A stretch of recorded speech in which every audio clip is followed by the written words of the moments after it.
ጤና ይስጥልኝ የአዲስ ጆርናል ዩቲዩብ ቻናል ተከታዮቻችን፣ ለዛሬ አንድ ጽሑፍ ይዘንላችሁ መጥተናል። ላይክ፣ ሰብስክራይብ፣ ሼር በማድረግ ሐሳባችሁን ደግሞ ኮሜንት ላይ በማስፈር አብራችሁን ሁኑ።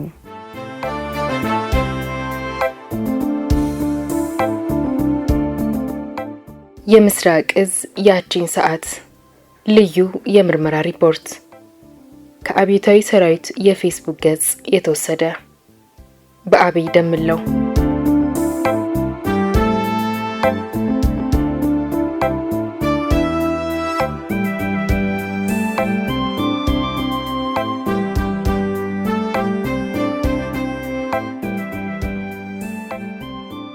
ለረጅም ዓመታት ያለ መሰልቸትና ለመታከት የተወዳጁንና የአሳዛኙን የምስራቅ እዝ ባንድ አባላት ጅምላ ግድያ ስመረምር ቆይቻለሁ።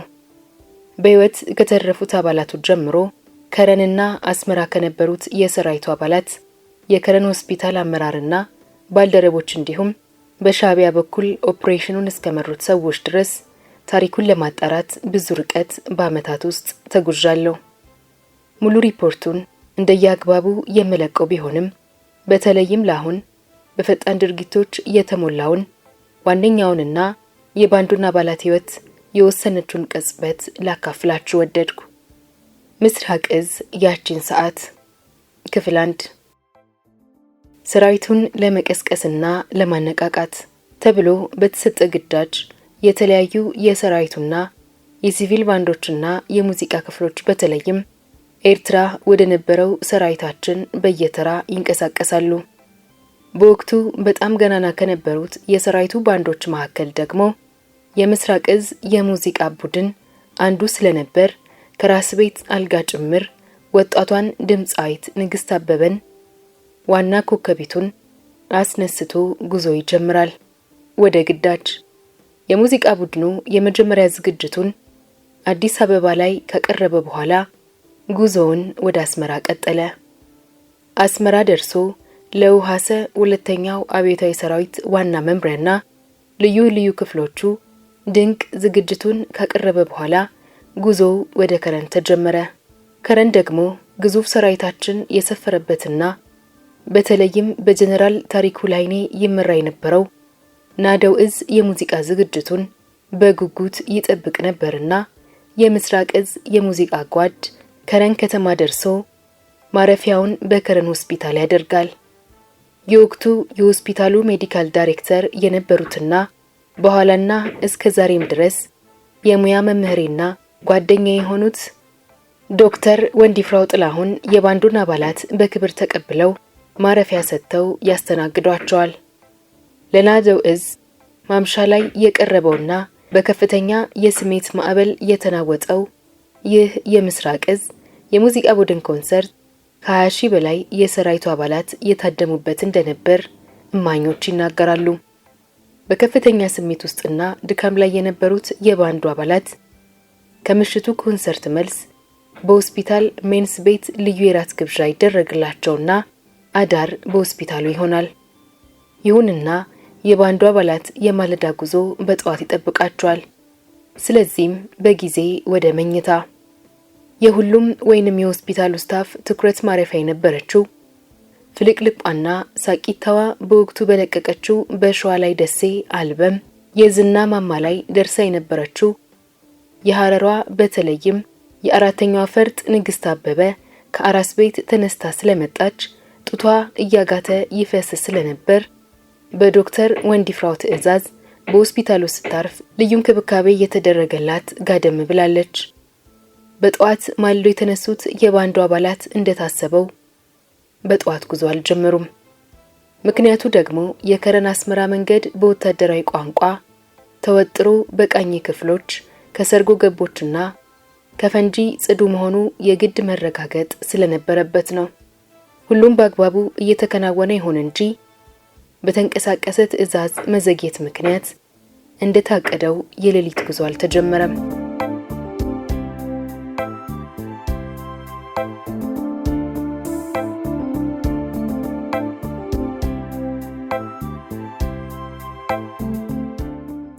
ስለዚህም ሜዲካል ዳይሬክተሩ ዶክተር ወንዲፍራውና ባልደረቦቻቸው ለምስራቅ እዝ አባላት የቁርስ ግብዣ ለማድረግ ተገደዋል።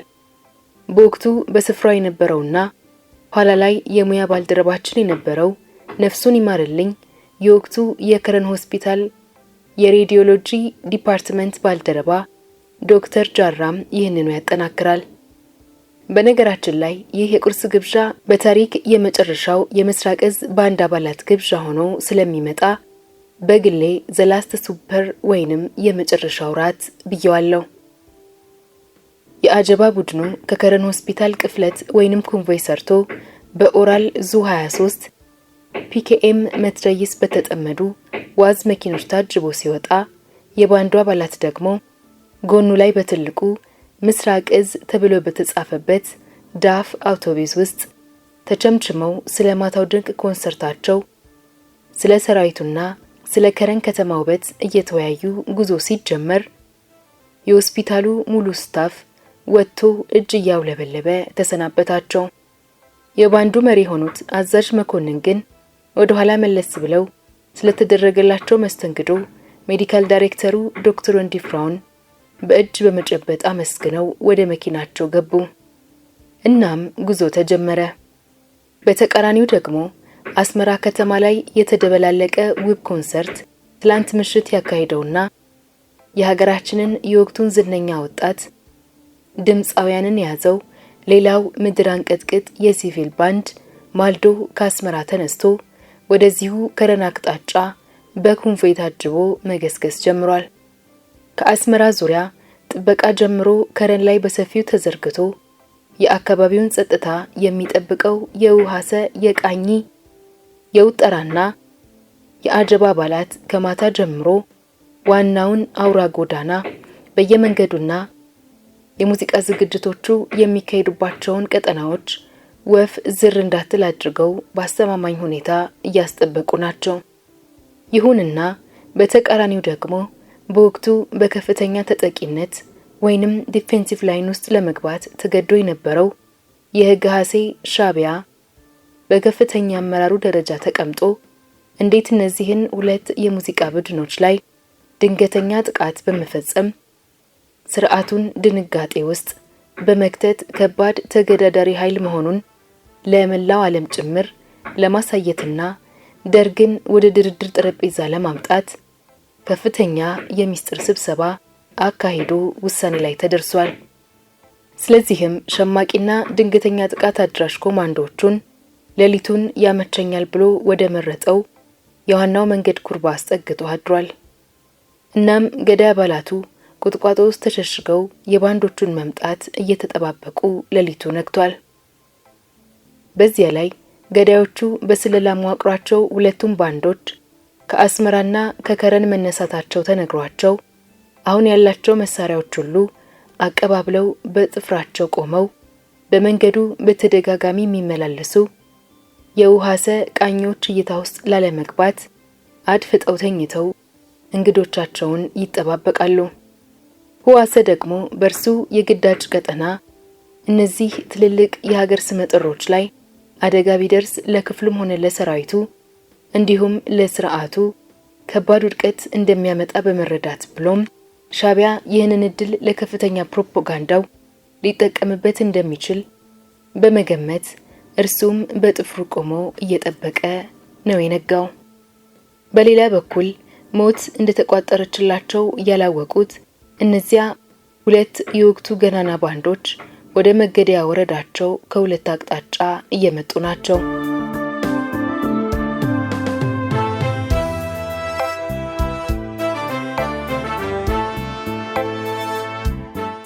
እናም እጅግ በጣም በሚያሳዝን የታሪክ ገጠመኝ የሁለቱ ባንዶች እጣፋንታ ወደምትወስነው ከርቀት በሪሞት ኮንትሮል የሚታዘዝ ጸረ ተሽከርካሪ ፈንጂ በተጠመደበትና የግሃኤ ወይንም ሻቢያ ቀለበት ውስጥ በገባች አንድ ኩርባ መንገድ ላይ ይወሰናል። በአጠቃላይ ይህች ኩርባ የሁለቱ ባንዶችን እጣፋንታ መወሰን ብቻ ሳይሆን ለቀጣይ ወታደራዊና ፖለቲካዊ መመሰቃቀሎች ምክንያት መሆን ጭምር ልብ ይለዋል። በከፍተኛ የስሜት መናበል የሚናወጠው የምስራቅ እዝ ኮንሰርት ከ20,000 በላይ የሚሆኑትን ለዓመታት በቀበሮ ጉድጓድ የተቀበረው የሀገርን አንድነት የሚጠብቁትን የሰራዊቱን አባላት በስሜት ያወራጨ ድብልቅልቁ ወጥቷል። ከተማዋ ትንሽ ከመሆኗ ትርኢቱ የሚቀርብበት ሜዳም ቅርብ ከመሆኑ እንዲሁም የምሽት ድምጽ ከመሆኑ ጋር ተደማምሮ ለዶክተር ወንዲፍራውና የሕክምና ስታፋቸው ሙዚቃውና የሚያስገመግመውን የሰራዊቱን የጩኸት ድምጽ በቅርበት ይሰማቸዋል። ምሽቱን ስራ የበዛባቸው ሜዲካል ዳይሬክተሩ እርሳቸው ዝግጅቱን መታደም ባይችሉም ካልሄድን እያሉ የወጠሯቸውን ቁጥራቸው ቀላል የማይባል ስታፎቻቸውን የመጣው ይምጣ ብለው ፈቃድ ሰጥተው አሰናብተዋቸዋል። ዶክተር ወንዲፍራው የአዲስ አበባ ልጅ ቢሆኑም ለሙዚቃ ግን ብዙም ትኩረት ያልነበራቸው ረጋ ያሉ ሰው ናቸው። ይሁን እንጂ በቴሌቪዥን መስኮት አይተው የወደዷት ንግስት አበበ የባንዱ ኮከብ ሆና መምጣቷን የሚረዱት ከኮንሰርቱ መልስ ራት ግብዣው ላይ ነበር። ንግስት አበበ ከአራስ ቤት ተነስታ መምጣቷን ሲያውቁ ደግሞ የበለጠ እንክብካቤ እንዲደረግላት ሲያስደርጉ እርሷም በፍልቅልቅ ፈገግታ አጅባ ዶክተርዬ በጣም አመሰግናለሁ ብላ አመስግናቸዋለች። መኝታውስ ተመቸሽ? ተመችቶኛል ዶክተር። ማንኛውም የምትፈልጊው ነገር ሲኖር ንገሪ። እግዚአብሔር ይስጥልኝ ዶክተር። እያጋተ ወተት የሚፈሰውን ጡቷን አይተው አንጀታቸው ተላውሷል። በዚያ ላይ አስቡት፣ እርሷ የመሃል ሀገር ልጅ ነች። የጧቱ ስንብት ላይም ተንደርድራ ያሉበት ድረስ መጣ ዶክተርዬ በጣም አመሰግናለሁ እግዚአብሔር ይስጥዎት ስትላቸው በትከሻ አቀፍ አድርገው ስንት ወርሽ ነው አሏት። 3 ወር። አይዞሽ ብለዋት መኪናው ከግቢ እስኪወጣ ኮሪደሩ ላይ ቆመው በአይን ሸኝተው ወደ ቢሮአቸው መለሳሉ። ይሁንና አውቶቡስ ውስጥ ያዩትን ትክዝ ያለ ፊቷን ዛሬም ድረስ ሊረሱት አይችሉም። መኪኖቹ ተከታትለው ከግቢው ወጥተው ጉዞው ተጀመረ። ከሹፌሩ ኋላ መስኮት ጥግ ተቀምጣ በትካዜ የዘመተችውን ንግስት አበበንና ሙሉ የባንዱን አባላት ዘና ለማድረግ ጎራው ወይንም ቤዚስቱ ዲናሬና የመድረክ አስተዋዋቂውና ጌቾ ጌታቸው ተረፈ ድምጻይና ጊታሪስቱ ጨዋታና ቀልዱን አድርተውታል። ይህ ደግሞ የግድ ነው። ምክንያቱም ከከረን አስመራ 90 ኪሎ ሜትር ይጠብቃቸዋልና።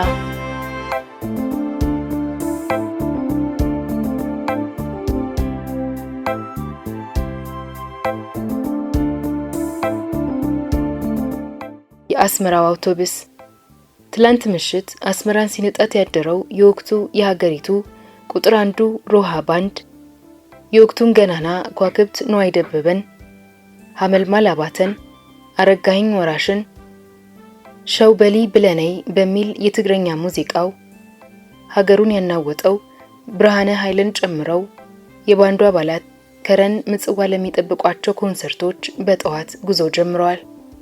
የነዋይ ደበበና የብርሃነ ኃይለ ቀልድና ጨዋታ ብዙም ተጫዋች ያልነበሩት ጋሼ ዳዊት ይፍሩን የባንዱን ኪቦርዲስትና አቀናባሪና ጋሼ ሰላም ስዩም ጊታሪስትና የባንዱ ማኔጀር ጭምር በሳቅ ያንከተከቱ 90 ኪሎ ሜትሩን መጀመራቸውን ጋሼ ዳዊትና ጆቫኒ ሪኮ ቤዚስቱና የባንዱ መሪ ያስታውሳሉ። ታዲያ ከአስመራ ከተማ እየራቁ በወጡ ቁጥር ገጠራማው የኤርትራ ምድር ውበትን እያደነቁ ይጓዛሉ። ምን ያደርጋል ሰላም የራቃት ያልታደለች ሀገር አለ ጋሼ ሰላም ስዩም በመሃል። ብዙዎቹ የሮሃ ባንድ አባላት አስመራና ምጽዋን ከልጅነት ጀምሮ ስለሚያውቃቸው ከዓመታት በኋላ ሲመለሱ ብዙም ያልተቀየረችውን ብቻ ሳይሆን እንዲያውም የበለጠ እየደቀቀች የሄደችውን ኤርትራን ሲመለከቱ ቁጭት ገብቷቸው ይሁንና ያንን ታስታውሰዋለህ እየተባባሉ ወደ ተደገሰላቸው የሞት ቀለበት በፍጥነት ተምዘግዝገው እየገቡ ናቸው። የአስመራ ዙሪያ ጥበቃንና የአስመራ ከረን መንገድ የጸጥታ ጥበቃ ኃላፊነት እየተጣለበትን በወቅቱ በጀነራል ከበደ ጋሼ የሚመራው መከተዝ አንዳች አደጋ እንዳያጋጥም በሁለቱም አቅጣጫ ዋና መንገዶችና አጎራባች መንደሮችን ሙሉ ወጥሮ ይዟል። አዲ ተክለዛን 90 ኪሎ ሜትር በሚዘረጋው መንገድ መሃል ላይ ከአስመራ በግምት 30 እስከ 45 ኪሎ ሜትር የምትገኘው አዲ ተክለዛን የተባለችው አካባቢ ደግሞ አደገኛ ኩርባና ሸጥ ያላትና የሻቢያ ኃይሎች በተደጋጋሚ እየሰረጉ እየገቡ በሰራዊታችን ኮንቮዮች ላይ ጥቃት የሚያደርሱባት ከባድ ስትራቴጂክ ቦታ ናት። እናም ታዲያ በሰራዊቱም ሆነ በአመራሩ ይህ ሁኔታ በደንብ ስለሚታወቅ ዛሬ ልዩ ትኩረት ተሰጥቷታል። በሻቢያ ኃይሎች በኩልም ልዩ የትኩረት ቀለበት ውስጥ ያለችና ለአጥቂው ኃይል የበለጠ ጠቀሜታ እንዳላት የምትታወቅና ትላንት ሌሊቱንም ተስቦ የገባው ገዳይ ስኳድ መሳሪያውን ወልውሎና አቀባብሎ ግዳይ ሊጥል የሚጠባበቅባት ሸጥናት አዲ ተክለዛን። አሁን እየተጠበቁ ያሉት ሁለቱም አውቶቡሶች ከተቃራኒ አቅጣጫ እየተሳቡ ወደ መገደያ ወረዳቸው እየተጠጉ ናቸው። ይሁንና ኩርባው ላይ ሁለቱ አውቶቡሶች ከተገናኙ ለመተላለፍ ስለሚቸግር አንዱ የግድ ቀድሞ ማለፍ አለበት። ስለዚህም ከከረና አቅጣጫ የመጣው የምስራቅ እዝ አባላትን የያዘው አውቶቡስ ፍጥነት ጨምሮ ኩርባው ላይ ደረሰ። በ5 ደቂቃ ርቀት በተቃራኒው የሚመጣው አውቶቡስና ውስጡ የነበሩት የሮሃ ባንድ አባላት ከሰመመናቸው በድንጋጤ ተፈንቅለው የነቁት ምድሪቱን ባንቀጠቀጠው የፍንዳታ ድምጽ ነበር። ከባዱ ፍንዳታ ተከታትሎ የተሰማው የአርፒጂ ላውንቸር ድምጽ ደግሞ የበለጠ ምድሪቷን አራዳት። እናም ሮሃ ባንዶች ምን ማአት ወረደ ብለው በድንጋጤ ወደፊት ሲመለከቱ ነበር። የምስራቅ እዝ አውቶቡስ ሁለት እግሮቹን ወደ ላይ ሰቅሎ እንደ ጧፍ ሲነድና ጥቁር ወደ ላይ የሚትቦለቦል ጢስ ሲለቅ የተመለከቱት። ይሁንና እነማንን የያዘ አውቶቡስ እንደሆነ ገና አላወቁም። መኪናቸው ቀጥ ብሎ ቆመ። አዲ ተክለዛን ንግስት አበበ ያቺን ሰዓት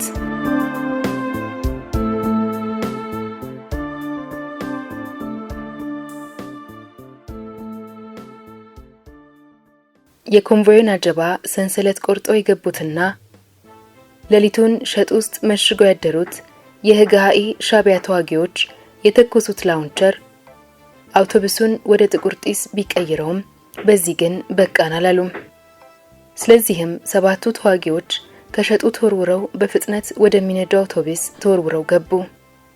የምስራቅ እዝ አባላት በተከሰተው ድንገተኛ ፍንዳታና አውቶቡሱን ከላይ ወደታች በገለበጠው የላውንቸር ጥቃት ግማሹ ቆስሎ ሁሉም ወለል ላይ ተዘርሯል። አውቶቡሱ ጩኸት በጩኸት ተናውጦ የሲኦል በሮች የተከፈቱ መስሏል። አውቶቡስ ውስጥ መሳሪያቸውን አቀባብለው የገቡት የገዳይ ስኳድ አባላት በፍጥነት የጅምላ ተኩስ ከፈቱ። አውቶቡሱ ረጭ ጸጥ አለ። በህይወት ያሉት የባንዱ አባላት ገዳዮቻቸው ወደ መኪናው እንደገቡ ስላወቁ ትንፋሽ ማውጣት ነፍስ እንደሚያስነጥቅ ገብቷቸዋል። የቁርጡ ሰዓት ላይ ልብ ከደረት ፈንቅላ ጉሮሮና ምላስ ውስጥ ብትወተፍም እንጥፍጣፊን ብትሆን ተስፋያው ተስፋናትና በሰከንዶች ቅጽበት የተቀያየረውን ሁኔታ እንዳግባብ ማለፍ የግድ ነውና ጸጥ። የገዳዮቻቸውን ኮቴ የሰሙት እንኳን ሁሉም በደረታቸው ድፍት ብለው የሞቱ መስሏል። ገዳዮቻቸው ደግሞ በአንድ ጊዜ ሁሉ ሰው እኩል ይሞታል የሚሉ አላዋቂዎች ስላልሆኑ እየዞሩ አንድ በአንድ ማጣራት እየጀመሩ ነው። የተሰጣቸው ኦፕሬሽን ሙሉ በሙሉ በስኬት መጠናቀቅ ስላለበት የአውቶቡስ ወለል ላይ በደም ተበክለው የተረፈረፉትን የባንዱን አባላት እያንዳንዳቸውን እያረጋገጡ ለመጨረስ እየተኮሱም ቢሆን የኦፕሬሽኑ መሪ የሆነው ወዲ ኤክስኤክስ የአጅ ሬዲዮ ላይ ኃይል እየመጣባቸው መሆኑን ነግሮ በአስቸኳይ እንዲሰወሩ ያዟል። በወዲ ኤክስኤክስ የሚመራውን ስኳድ አባላት በፍጥነት እንዲወጡ አዘዘ። ይሁንና በተለየ ሁኔታ የአንድ በጣም ተፈላጊ ስምና ምስል ተሰጥቶ ስለነበር በፍጥነት የተነባበረውን ሬሳ ገልበጥ ሲያደርግ በደም ተበክሎ የተኛ አንድ ሬሳ ጋር አይኑ ተገናኘ። ከላይ የተኛውንና ገና ለፍሶ ያልወጣችውን ቁስለኛ ወዲ ኤክስኤክስ 2 ጥይት በጭንቅላቱ ሲለቅበት ዝንፍል ብሎ ወደ ጎን ወደቀና ጸጥ አለ። አሁን የታችኛውና በጣም ተፈላጊው አስክሬን ብቅ አለ። የቁስለኛ ደግሞ የወጣቷና የፍልቅልቋ የንግስት አበበ ነበር። ይህ ለራሱም ቀስሎ ይሆንና ንግስትን ለማዳን እላዩ ላይ ተኝቶ የነበረው የክፍሉ ተወዳጅ ድምጻይና ጊታሪስት ጌታቸው ተረፈ ነበር። 2 የክላሽ ጥይት የወረደበት የጌጅ ሰውነት ቦታውን ሲለቅ ንግስት አበበ ቆስሏ ደሟ እየፈሰሰ ቢሆንም ከገዳዩዋ ወዴ ኤክስኤክስ ጋር እኩል አይን ላይ ተጋጩ። ደምና እንባ ተቀላቅለው ፊቷን አጥበውታል። የዚህ ኦፕሬሽን መሪ ወዲ ኤክስኤክስ በነገራችን ላይ በአንድ ኤርትራዊ ጓደኛዬ ምክንያት የዛሬ 2 ዓመት እዚሁ አዲስ አበባ ላይ ስደተኛ ሆኖ በሚገርም የህይወት ግጥምጥሞሽ ልንገናኝ በቅተናል።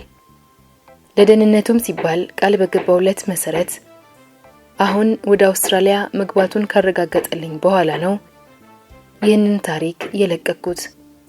ያካፈለኝን ከከባድ ኦፕሬሽናል ሚስጥሮች ወደፊት በየማቀፋቸው እንደያግባቡ የማቀርባቸው ሲሆን ከአውቶቡስ ውስጥ የሆነውን ከርሱ ምስክርነት ጋር እንቀጥል። ወዴ ኤክስኤክስ እና ንግስት ልክ አይኖቻቸው ሲጋጩ በቴሌቪዥን እንደሚያውቃት ወዲያው ትዛለውና ለቅጽበት አመነታ። ለልጆቼ ብለህ ራራልኝ፣ ስለ ልጆቼ ብለህ አራስ ነኝ፣ አራስ ልጄን ትቼ ነው የመጣሁት፣ ስለ ልጆቼ ብለህ አለችው። ወተት የሚፈሰውን ጡቷን አውጥታ ተስፋ የቆረጠች ብትሆንም የመጨረሻ ሙከራዋን አደረገች። አራስ ነኝ ስለ ልጄ። ወዲ ኤክስኤክስ አይኑ እንባ አዘለ፣ አንጀቱ ተላወሰ።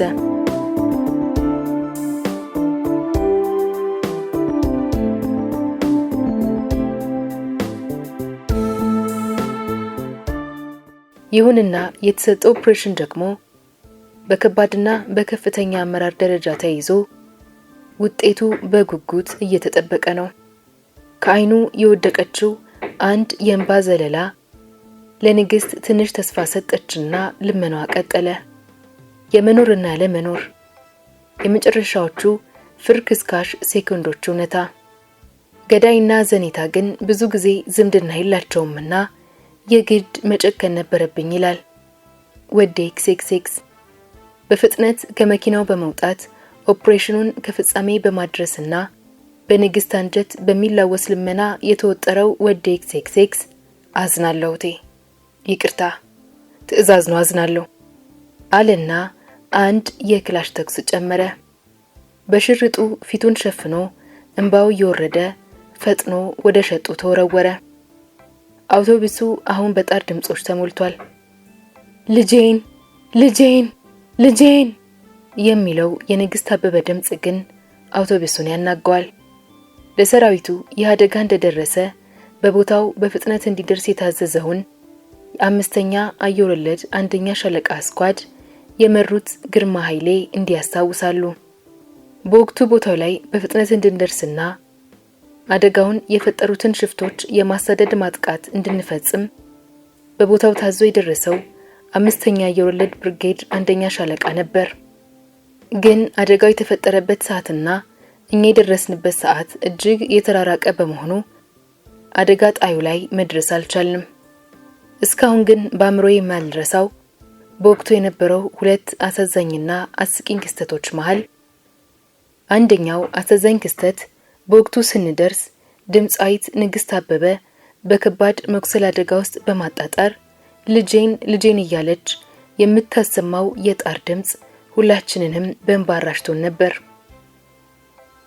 ሁለተኛው አስቂኝ የእዙ አስተዋዋቂ የነበረ ከነቅጽል ስሙ ግርማ ዲናሬ የሚባል ይመስለኛል ሁኔታዎች ከተረጋጉ በኋላ ከሸጥ ውስጥ ብቅ አለና ጓዶች ተርፌያለሁ እያለ ወደኛ ቀረበ።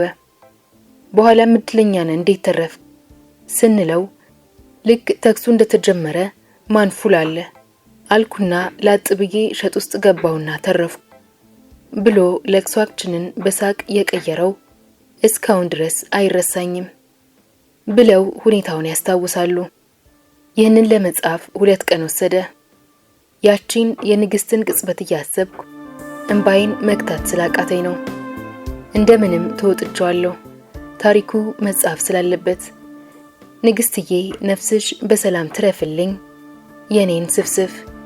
የንግስቲ ዋይታ። በሰራዊቱ ውስጥ እየተሰራጨ ያለው ዜና ንዝረታዊ የሚመስል ድንጋጤን ፈጥሯል።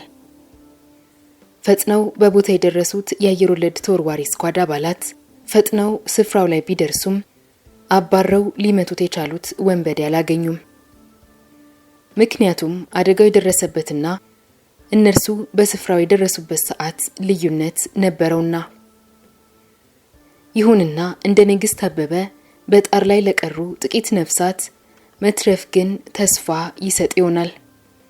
ጥቂት ነፍሶች ሳያልፉ በአዲ ተክለ ዛንጉርባ ደራሽ እንደሌላቸው ሁሉ በስቃይ ጮክ ብለው ይጮሃሉና በከባድ ህመምና ስቃይ ውስጥም ሆኖ ገና ልሳኑ ያልተዘጋው የንግስቴ ድምጽ ከሩቅ ያስተጋባል። ልጄን ልጄን ልጄን የሚለው ጥሪ በጢሻው ሁሉ ያስተጋባል። ቦታው ላይ ደርሰው ራሳቸውም በንግስቴ የስቃይ ለቅሶ በእንባ የተራጩት የአየር ወለዱ አባላት አዛዥ ማድረግ የቻሉት ለበላዮቻቸው ሁኔታውን ሪፖርት አድርገው እርዳታ መጥራት ብቻ ነው። እያንዳንዷ ሴኮንድ የህይወት ቀጭን ክር እየወሰነች ባለበት ሁኔታ ግን የተላከችው ሄሊኮፕተር ሳይሆን ዋዝ አምቡላንስ መኪና ነበር። በጣር ላይ ላለች የሀገሪቱ ፈርጥ ነፍሷን ለማትረፍ የተራጨ ፈጣን መንገድ 40 ኪሎ ሜትር ገና እየነዳ የሚመለስ መኪና ነው ብሎ ያሰበ ማን ይሆን? አለማስተዋል፣ ድንጋጤ ወይንስ የሴራው አካል? ለታሪክ ደግሞ ድምጿ እየደከመ ይሄድ እንጂ የምስኪኗ ንግስቴ ጩኸት ዘመን ተሻግሮም እንኳን ዛሬም ድረስ ከሩቅ ይጣራል።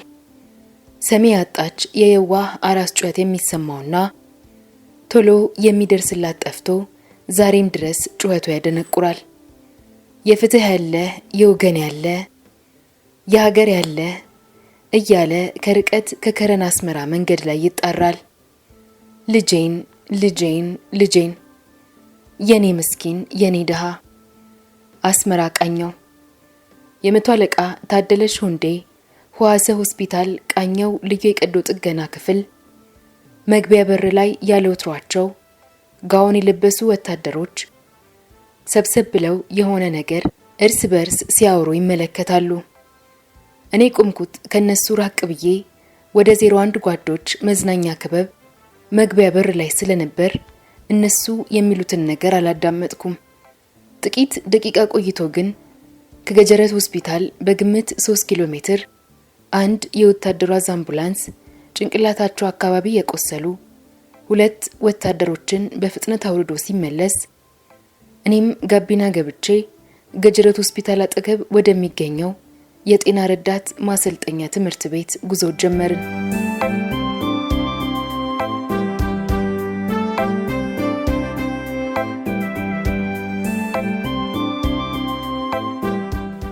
ልክ ከቃኘው ወተን ጫፍ የሚገኘው የትራፊክ መብራት ስንቆም ሹፌሩ መሪውን በሁለት እጁ ደበደበ። እናም በሻጥር እኮ ነው ያስፈጇቸው አለ በቁጭት። ማንን? አልሰሙም እንዴ? የምስራቅ እዝ ሙዚቀኞችን። ማንም አልተረፈም። ሻቢያ ደፈጥ አድርጋ አዲ ተክለዛን ላይ እኮ ነው የጨረሷቸው።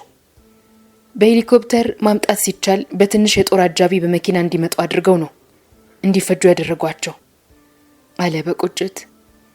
የሆነ በቃላት ልገልጸው ያልቻልኩት የእልክ መንፈስ በሰውነቴ ተቀሰቀሰ። አፌን ሬት ሬት አለኝ።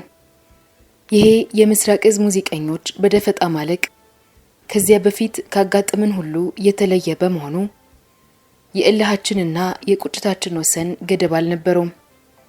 ገጀረት ሆስፒታል የጦር ቁስለኞች ሲመጡ እንደ ቁስላቸው አይነትና መጠን እየተለዩ ወደ ተለያዩ ሆስፒታሎች የሚላኩበት ቦታ ላይ ሁሉም የሆስፒታሉ ሰራተኞች ማለት ይቻላል ከወዲያ ወዲህ ይሯሯጣሉ።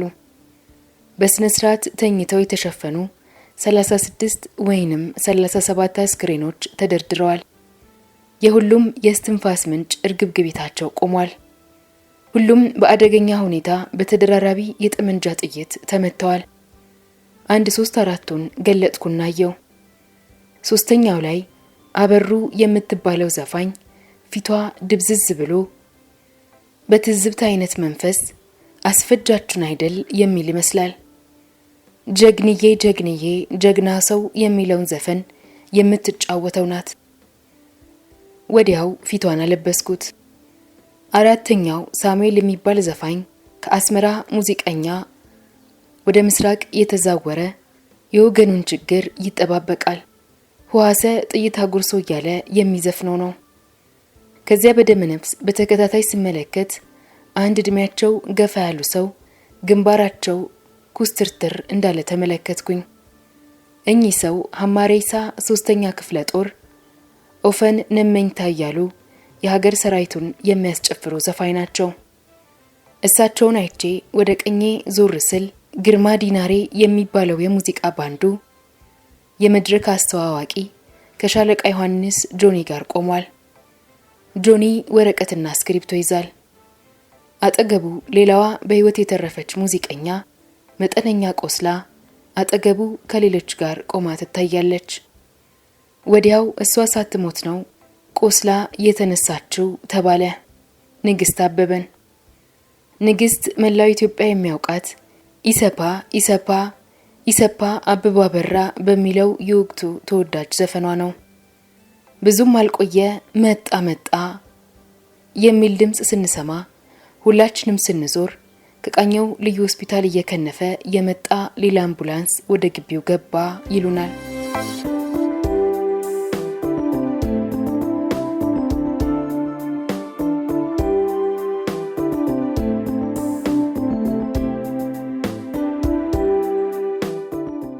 አሰብ ደቡብ ባህር ኃይል ዕዝ።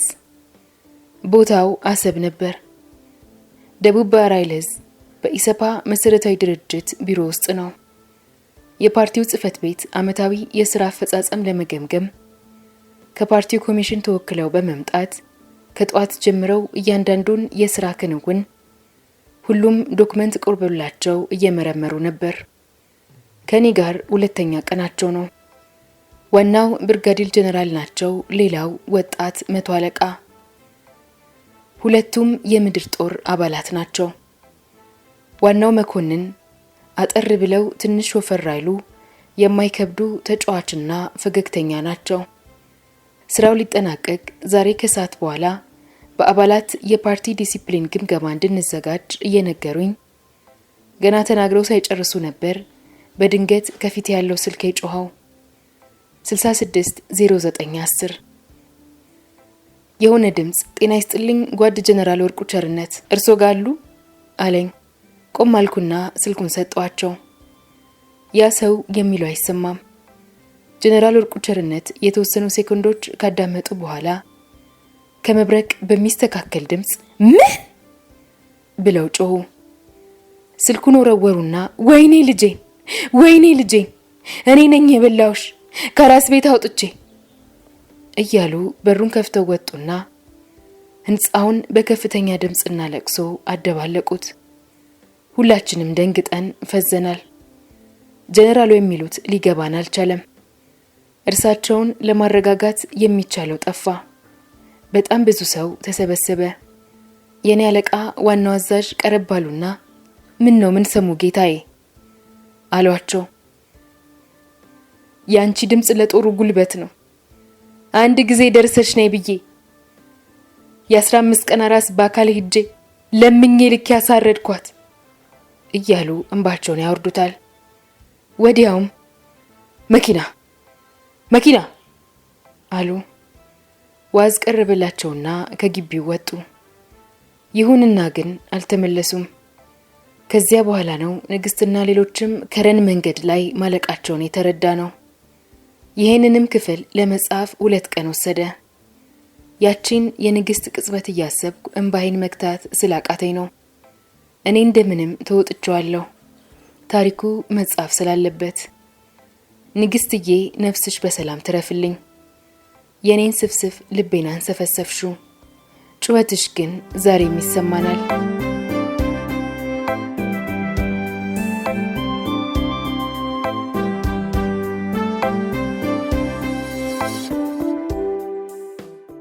ታህሳስ 21 ቀን 1980 ከረን። የትላንት ምሽቱን የምስራቅ ዕዝ ኮንሰርት ባይታደሙትም የከረን ሆስፒታል ሜዲካል ዳይሬክተሩ ዶክተር ወንዲፍራው ጥላሁን የሙዚቃ ቡድኑን አባላት ተንከባክበውና በማለዳው ተመሰጋግነው ተለያይተዋል። ታዲያ ዛሬ የሳምንቱ መጨረሻ ጅማሬ በመሆኑ እርሳቸውና ጓደኞቻቸውም ምጽዋ ሄደው ለመዝናናት ቀን ቆርጠው ቀድመው ባወጡት እቅድ መሰረት ጉዞ ወደ አስመራ ጀምረዋል። ሀድጉ ከረን ከተማ በተለይም ሲቪል የመሃል ሀገር ልጆች የሚሰባሰቡባቸው መዝናኛ ቤቶች ትንሽ ናቸው። እዚህ ጋር ደግሞ የከተማ ወጣቶችም በሰበብ አስባብ ወደ እነዚህ ቤቶች እየመጡ ከመሃል ሀገር ልጆች ጋር ጓደኝነት ይፈጥራሉ። በወዳጅነት ስም ግን ዋናው ስራቸው መረጃ መቃረም እንደሆነ እነ ዶክተር ወንዲፍራውና ዶክተር ጃራ አይጠፋቸውም። ታዲያ ከነዚህ ወጣቶች ሀድጉን የማያውቅ የከተማው ሰው መኖሩ ያጠራጥራል። ብዙዎች ስራ አጥ ብለው የሚገልጹት፣ በቅርበት የሚያውቁት የመሃል ሀገር ልጆች ደግሞ ቦዘኔ ብለው የሚገልጹት ነው ሀድጉ።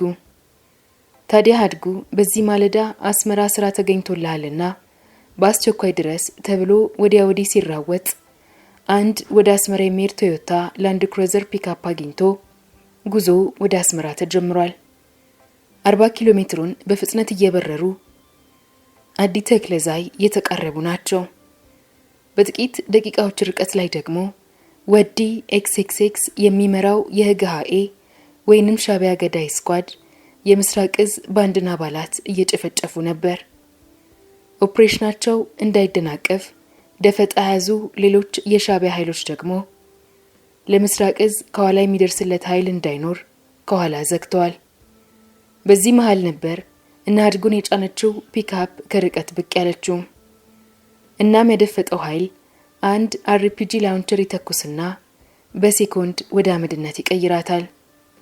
ዝነኛው ሀድጉና ሹፌሩም በምትነደው መኪና ውስጥ አብረው ነደዱ።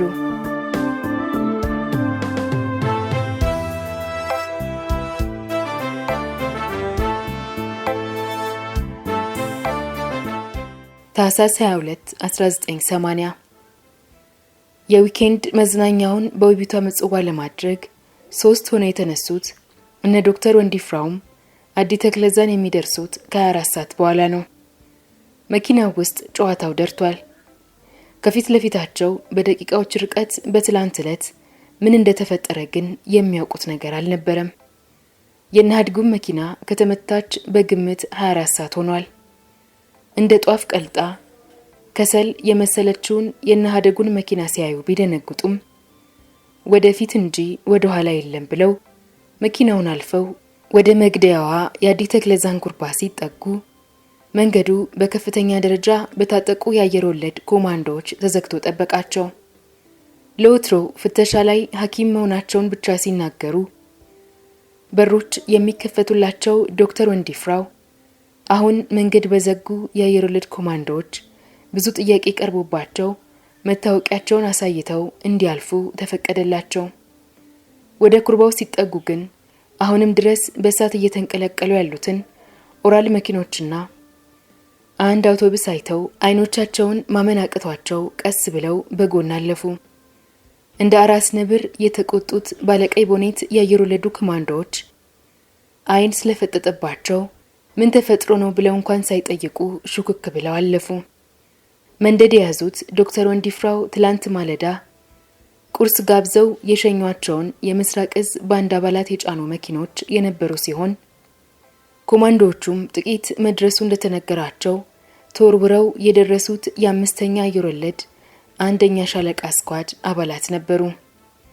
ይሁንና በነበረው የወታደሮቹ አስፈሪ ሁኔታ ያስደነገጣቸው ዶክተሩ መጠነኛ የደፈጣ ጥቃት ደርሶ እንጂ ትላንት ጠዋት ቁርስ አብልቶ የሸኙት የምስራቅ እዝ ጉድ መሆኑን ሳያውቁ ነበር አስመራ የደረሱት።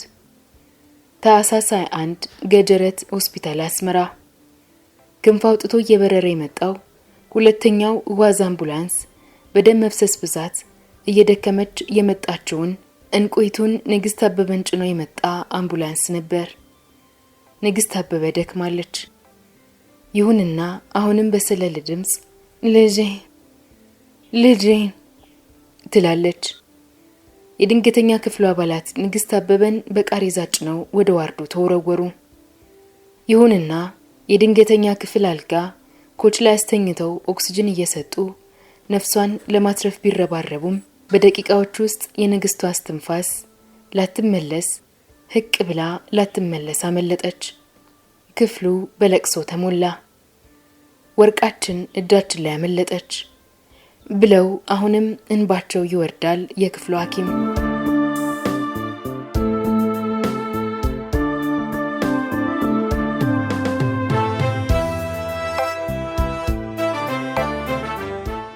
ህዋሰ ግቢ ዋና መምሪያ። ዋዋ ያቺ ሰዓት ይላሉ የእዙ ፖለቲካ መምሪያ ኃላፊ የነበሩት ጓድ እርቂሁን ደሳለኝ። ቢሮ ቁጭ ብዬ በየወሩ ለሚታተሙ የጀግናው ገድል መጽሔት የሚሆኑ ጽሑፎችን እየጫጫርኩ ነበር። በሰዓቱ ከቢሮ ወጣ ያለ ሲጋራ ስቦ የሚመለሰው ቢሮ የሚጋራኝ የሥራ ጓደኛዬ ነበር። እጅግ አስደንጋጭና ጭንቅላት የሚበጠርቀውን ዜና ይነገረኝ። የምስራቅ እዝ ሙዚቀኞች ጥቃት ደረሰባቸው አሉ። የተረፈም የለም ይባላል። የኛም ጓደኛ ጓድ መቶ አለቃ እሸቱ አሸብር ሞቷል አሉ አለኝ። የተናገረውን በሙሉ መስማትም አልቻልኩም። ጭንቅላቴን በጥሩ የተወጋ ያህል ተሰማኝ። ውስጤ እሳተ ገሞራ እንደፈነዳበት ሰውነቴ ትኩሳት አቃጠለኝ። ብርድ ብርድም የሚል ስሜት ተሰማኝ። ጥርሴ ተንገጫገጨ። አፌም መናገር አቃተው። ምላሴና ከንፈሬ ደረቀ። ድንዝዝ ብዬ ቆይቼ ድንገት አፈፍ ብዬ ተነሳውና ወደ ግቢው ወጣው። በየቢሮው በስራ ላይ የነበሩት ሁሉም ወጥተው በሰፊው ግቢ ውስጥ አፍ ለአፍ ገጥመው በሽክሽክታ ያወራሉ፣ ያለቅሳሉ፣ ጸጉራቸውን ያካሉ፣ ይነጫሉ፣ ይወራጫሉ። ወዲያውኑ የሰውን ለቅሶና ሐዘን ሳይ በድንጋጤ ደርቆ የነበረው አንደበቴም ሰውነቴም መወርዛት ጀመረ። አይኖቼ በእንባ ተሞሉና በሁለት ጉንጮቼ ያለ ከልካይ ወረዱ። ቀስ በቀስ ሳቅ ተናነቀኝ። ወደ ግንባር ከመሄዳቸው በፊት ከእንቋ ንግስት አበበና ከጓደኛዋ ኢየሩስ ጋር የተለዋወጥናቸው ቃላቶች በአእምሮዬ ድቅና አሉብኝ። በተለይም ንግስት የሶስት ወር ሕፃን ትቼን የመጣሁት ያለችኝ ትዝ አለኝ። ሕፃኗ ባለቤቷ በዓይነ ሕሊናዬ መጡብኝ። እምባዬ ያለ ከልካይ ወረደ። አለቀስኩ አለቀስኩ አለቀስኩ። በዚህ መሃል አንድ አባል ከግቢው ውጪ መጥቶ ተቀላቀለና የተወሰኑ የተረፉ አባላት እንዳሉም ነገረን። ነገር ግን ዜናው የደረሰውን እልቂት የሚቀይር አልነበረም። የምስራቅ እዝ ሙዚቀኞችን እልቂት በእንደዚህ ሁኔታ እልህና ቁጭት ሁሉም የውሃሳ አባላት እንደኔና ከኔም በላይ ጨርቅ ያስቀደደ ሐዘን ነበራሉና እንባ አነቃቸው።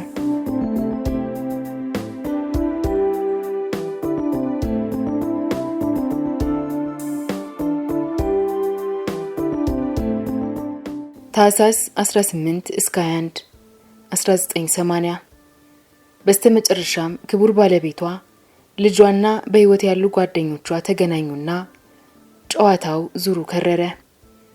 መኖሪያውን ደቡብ አፍሪካ ቢያደርግም የሰራዊቱ ታሪክ ምን ነገር አለበት በሚለው የጸና አቋም ውስጥ ጊዜውን እያቃጠለ ህይወቱን በሙሉ ለዚህ ታሪክ እድገትና መዳበር ያደረገውና በተለይም የሰራዊቱን አባላት ፍለጋ ከአዲስ አበባ ጀምሮ በመላው ዓለም እየደወለ እከሌን ያፋልጉኝ እያለ ሀገር የሚያስሰው ዳንኤል እንግዳ ሰበር ዜና አለኝ ብሎ የውስጥ መስመሬን ሜሴንጀሬን ቼክ እንዳደርግ ነገረኝ።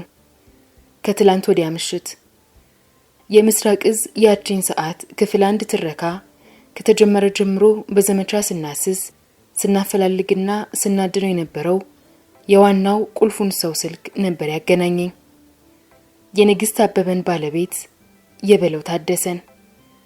ባለቤቱን የፍቅር አጋሩንና የልጁን እናት ንግስቲቱን ንግስት አበበን ማጣቱና ህመሙ ሳይበቃው ሚስትህን ከሻቢያ ጋር ተመሳጥረህ አስገድለሃል ተብሎ 21 ቀን በቀድሞ የሐረር ጦር አካዳሚ ወለል ላይ ያለ ምግብና መጠጥ የታሰረውና በቀጣይም ለተከታታይ 7 ዓመታት በግፍ ያለ ፍርድ ታስሮ የቆየውን ባለቤቷን በለው ታደሰን አገናኘኝ።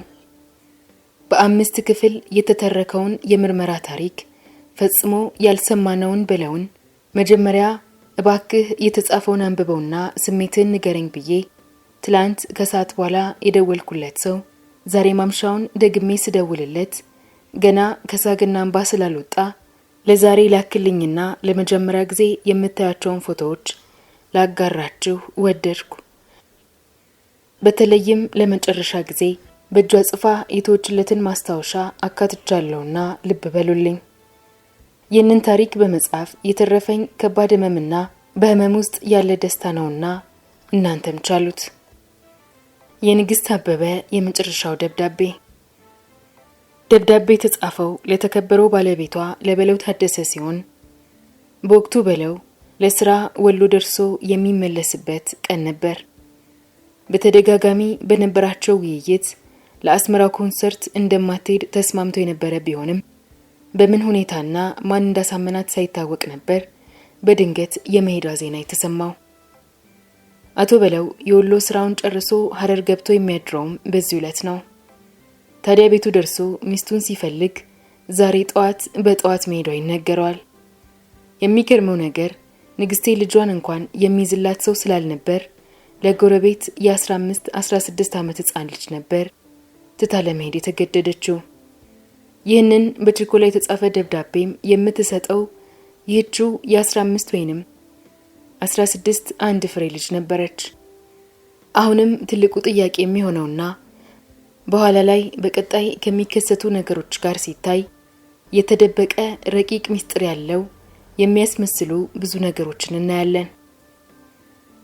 አንደኛ፣ በጥድፊያ ከራስ ቤት ህፃን ትታ የምትሄድ ምን አንገብጋቢና አጣዳፊ ሁኔታ ቢኖር ነው ልጇን ለትልሽ ልጅ ሰጥታ ለመሄድ የተገደደችው? ለዚያውም አልሄድም እያለች ማንና በምን አይነት የማሳመን አቅም የመጣ ኃይል ቢኖረው ነው የባለቤቷን የበለውን መምጫ እርግጠኛ ቀን እንኳን ሳይታወቅ ተነስታ ለመሄድ የተገደደችው? ሶስተኛ፣ ምንስ የታወቃት ነገር ቢኖር ነው በዚህ ደብዳቤ ላይ ደጋግማ ያቡሻን ነገር አደረ ያለችው? አራተኛ፣ ምናልባት ተመታ ወድቃም ልጄን ብላ እስከ እስትንፋሷ መቆም ከወተወተችውና ከቃተተችው ጋር የሚያገናኘው ነገር ይኖር ይሆን?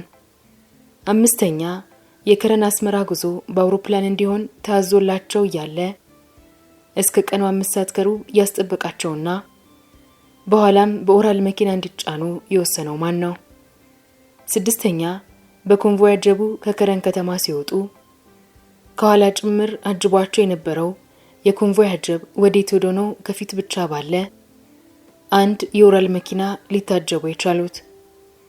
የኋለኞቹ ኦራሎችስ ወዴት ተሰወሩ?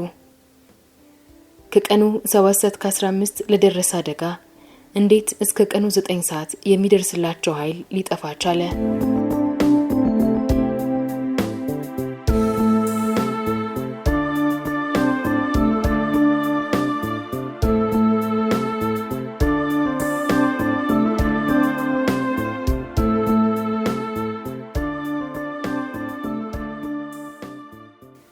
ምስራቅ እዝ ያቺን ሰዓት አዲ ተክለዛይ በቀጥታ በረራ አስመራ ነበር ያሳረፉን።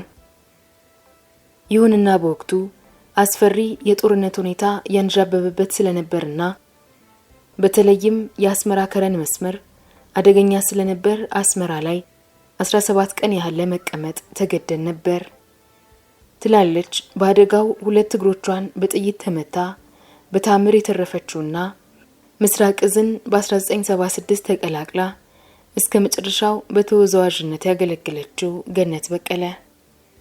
በመሃሉ አስመራ ላይ አንድ ኮንሰርት ብቻ እንደሰሩ የምታስታውሰው ገነት በቀለ የአስመራ ከረን መንገድ ችግር እንዳለበት እየታወቀ ያለምንም ጥበቃ አጀብ ወደ ከረን በኦራል መኪና እንዲጓዙ የተደረገበት መንገድ ዛሬም ስታስታውሰው ይገርማታል። እንዲያውም ሰራዊቱ እንዴት በዚህ አደገኛ መንገድ ያለ ኮንቮይ አጀብ ደፍራችሁ መጣችሁ እያለ ይጠይቀን ነበር። እንዲያም ሆኖ ከከረን ተነስተን መለብሶ ደርሰው ሰራዊቱን ያነቃነቀ ኮንሰርት ሰርተው ከ5 ቀን በኋላ ከረን ተመልሰው አደራቸውን በከረን ሆስፒታል ያደርጋሉ። በማግስቱ ታህሳስ 20 1980 ከፍተኛ ኮንቮይ ወደ አስመራ ስለሚነሳ እኛም አብረን እንድንጓዝ ነበር እቅድ የወጣው።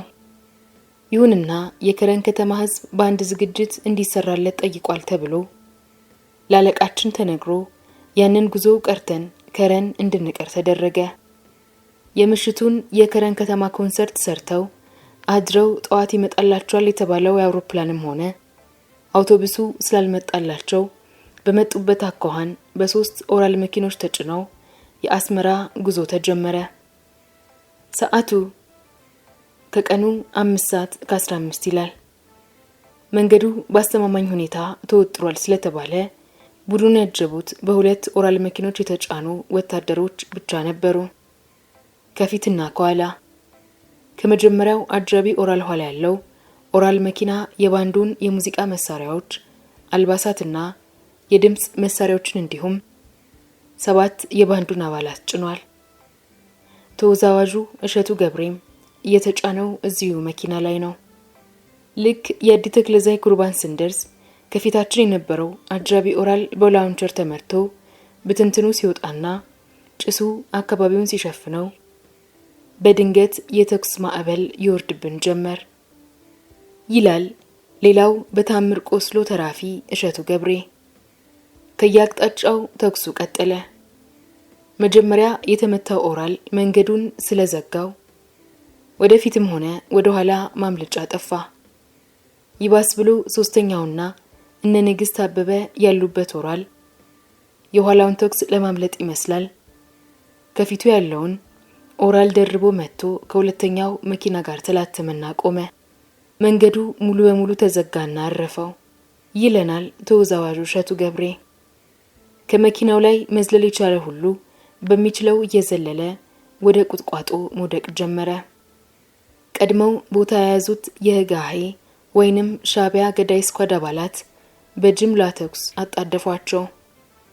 አለቃቸው ሻለቃ ተፈራ ሸቴም በፍጥነት ከመኪናው ወርዶ እየጮኸ ውረዱ ውረዱ ብለው ከመቶ አለቃ መላኩ መሸሻ ጋር መሳሪያቸውን አቀባብለው የውሃ መውረጃ ደፍስር ከላ ሲይዙ ገነት በቀለም ሮጣ ተከላቀለቻቸው። ገነት በቀለ የውሃ መውረጃ ቱቦ ወይንም ደፍስር ከወደቁት መሃል ነበረች። ንግስት አበበ ግን በጣም ቆስላ ደሟ እየፈሰሰ ሁለተኛው ኦራል ስር ወድቃ አቡሽዬ ልጄ ልጄ እያለች ስትጮህ በጣም የሚያሳዝነው በጥይት ከተበሳው ኦራል ታንከር የሚፈሰው ነዳጅ ላዩ ላይ እየፈሰሰባት እንደነበር ገነት ታስታውሳለች። ብዙዎቹ ጓደኞቿ መኪናው ስር ሙትና ቁስለኛ ሆነው ተረፍርፈው የጣር ድምጽ ነግሷል። አሁን ተኩሱ እየጨመረ መጥቶ ምድር ቁና ሆናለች። የገነት ለቅሶ ያሳዘናትና ሌላው ተወዛዋዥ ጓደኛዋ ፍሬህይወት ገብረ ህይወት ከደረቷ ሰኔ ጎልጎታ አውጥታ አይዞሽ ምንም አንሆንም እንተርፋለን አይዞሽ እያለች ታጽናናታለች።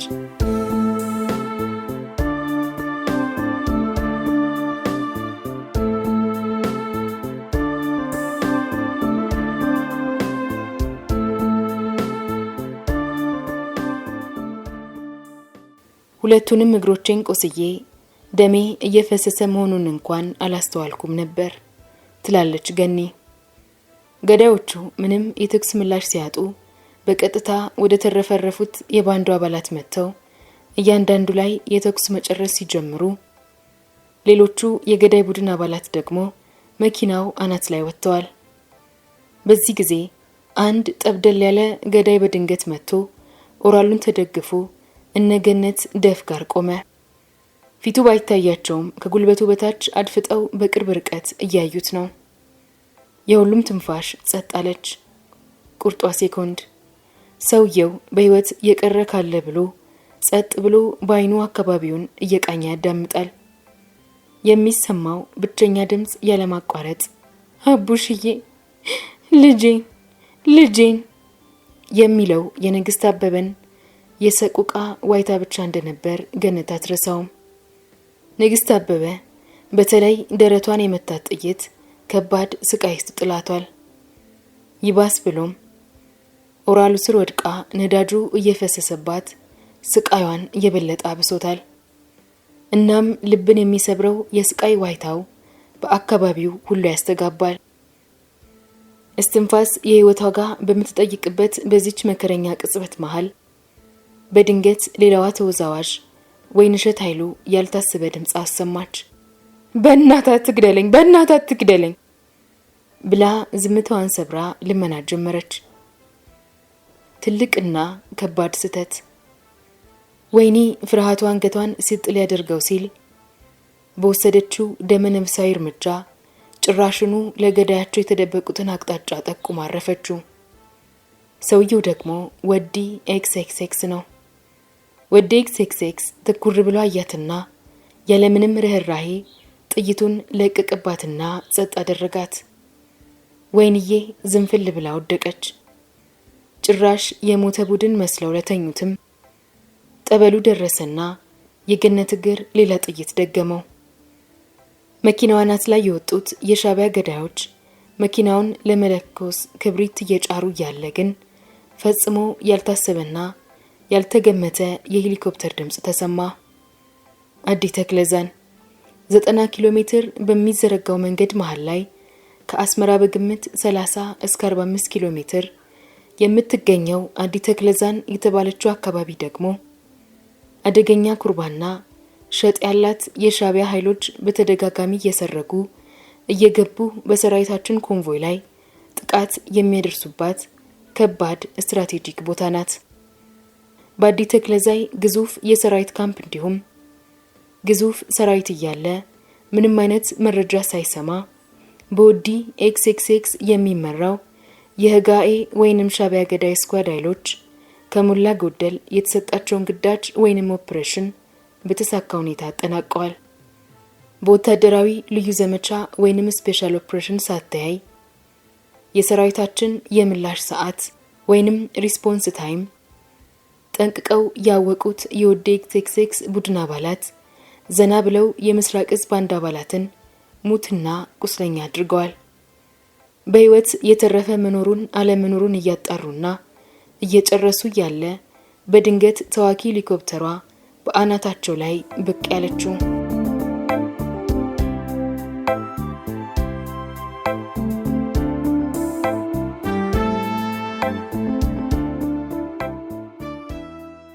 ይሁንና በሻጥር ከተሰበሰበው የሰራዊቱ ከፍተኛ አመራር የሰራዊቱ ልብስ ጭምር ለተወሰኑ አባላቱ የተላከላቸው ገዳዮች በቀላሉ ወደ ቁጥቋጦ ገብተው ለመሰወር ብዙም አልቸገራቸውም ነበር። አዲ ተክለዛይ ትንሽ የመንገድ ዳር ከተማ ብትሆንም ከግዙፉ ሰራዊታችን ባሻገር ከተለያዩ የኤርትራ አካባቢዎች የመጡ ሰፋሪዎች የሚኖሩባት ከተማ ናት። እነ ወዲ ኤክስኤክስም የገቡት ወደዚሁ መንደር ነበር። የሞቶ ሞቶ የቆሰለው ቆስሎ ጣርና ጩኸት በበዛበት እውነት መሃል በድንገት የተከሰተችው ሄሊኮፕተር በሌላ ኦፕሬሽን ላይ የነበረች ብትሆንም ከታች ኩርባው ላይ መካሄድ የያዘውን ጅምላ ጭፍጨፋ ለመረዳት ግን አልከበዳትም ነበር። አብራሪው አስመራና ከረን ሬዲዮ ግንኙነት እያደረጉ ወደ አዲ ተክለዛይ ያለ ኮንቮይ የተንቀሳቀሰ ኃይል ስለመኖሩ ያጣራሉ። ከአስመራ የምናውቀውና የደረሰን መረጃ የለም ሲሏቸው ከረን ግን የምስራቅ እዝ የሙዚቃ ቡድን ወደ አስመራ ከቀኑ 5 ሰዓት መንቀሳቀሱ ይነገራቸዋል። በ3 ወራል? አዎ ጌታዬ። ሬዲዮን ዘግተው በቀጥታ ተወርውሮ ሊደርስላቸው ወደሚችለው አየር ወለድ ክፍልና ለአዲ ተክለዛይ የሰራዊቱ ተወርዋሪ ሕክምና ሰጪ ክፍሎች ሪፖርት አድርገው ስራቸውን በፍጥነት ጀመሩ። ሄሊኮፕተሯ አካባቢውን በመትረየስ ታርሰው ጀመር። ለወዲ ኤክስኤክስ ማምለጫ ያሳጣችውም እርሷው ነበረች። የሄሊኮፕተሩ አብራሪና ቡድናቸው ገዳዮቹን አዲ ተክለዛይ የሰፈር መንደር ድረስ በአየር እየተከተሉ የሚችሉትን ያህል ቀጥቅጠዋል። በሰፈሯ መንደሩ ላይም ከባድ ጉዳትን አድርሰዋል። የሄሊኮፕተሯ መምጣትና ተኩስ መጀመር ቁስለኛውንና በየሸጡ ተደብቀው በሞትና ህይወት መሃል ለሚቃጥቱት አባላት የተስፋ ጭላንጭል ትስጥ እንጂ በአካል የሚደርስላቸው ኃይልን ከክርስቶስ መምጣት በላይ አጥፍተው እየጠበቁ ናቸው። በመቶ ሺዎች የሚቆጠር ሰራዊት ሲርመሰመስበት የሚውለው የአዲ ተክለዛን መንገድ በራሱ እንዴት ለ3 ሰዓታት ጸጥ ሊል ቻለ? የከረን አስመራ ዋናው መንገድ ሆኖ ሳለ ዛሬ ያለ ወትሮ ያ ሁሉ እንቅስቃሴው እንዴትና በማን ሊገታ ቻለ? የህይወትን የመጨረሻውን እንጥፍጣፊ ሴኮንዶች ለሚጠባበቋትና ቆስለው ደማቸው እየፈሰሰ ላሉት ወገኖች እያንዳንዷ ሴኮንድ የምጽአት ቀንን ያህል ረዝማባቸው ተአምር እየተጠባበቁ እንደነበር 2 እግሮቿን ተመታ ቁጥቋጦ ስር ወድቃ የነበረችው ተወዛዋዧ ገኒ ወይንም ገነት በቀለ ታስታውሳለች። የሄሊኮፕተሯ መምጣትና የተኩስ መስፋት ተስፋ ቢሰጣቸውም የኃይል ሚዛኑ ወዴት እንደሆነ ስላላወቁ በየእምነቶቻቸው ወደ ፈጣሪያቸው እየቃጠቱ በተስፋ መጪውን ይጠባበቃሉ። በሚደነቅ ሁኔታ አሁንም ያልተቋረጠውና በየሸጡ የሚያስተጋባው የኦራል መኪናው ነዳጅ በቁስሏ ላይ እየፈሰሰም እንኳን እስትንፋሷ ያልቆመው የምስኪኗ የንግስት አበበ ድምጽ ብቻ ነው። አቡሽዬ ልጄን ትላለች ሰቆቃ። እነገነት የራሳቸውን ህመም ማዳመጥተው ልብን የሚሰረስረውንና አንጀት የሚያላውሰውን የንግስቴን ዋይታ እየሰሙ እንባቸው ይወርዳል። ተነስቶ ለመርዳት ግን እነርሱም ጉዳት ላይ ናቸው።